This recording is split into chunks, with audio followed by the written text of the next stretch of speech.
এই যে দেখছেন আমার বাড়ি, ছাদ হয়েছে, দরজা ও জানালা লেগেছে, কিন্তু প্লাস্টার ও রং এখনো বাকি। দিল্লিতে অপারেটর হিসাবে কাজ করে যা জমিয়েছিলাম তাই দিয়ে এতটুকু দাঁড় করাতে পেরেছি। কিন্তু কাজটা করতে করতে আমি একটা বড় সত্য বুঝতে পারলাম। আমি দেখলাম সারা জীবন বাইরে কাজ করে এভাবে বাড়ির পেছনে টাকা লাগালে তো সারা জীবন ধরে বাইরে কাজ করে গেলেও বাড়ি কমপ্লিট করতে পারবো না, নিজের ভবিষ্যৎ কিছু থাকবে না।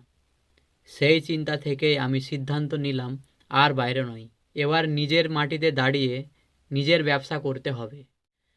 তাই শুরু করলাম আর কে সোয়াদ। আমার লক্ষ্য এই ব্যবসা থেকে টাকা কামিয়ে অসম্পন্ন বাড়ির কাজ শেষ করব।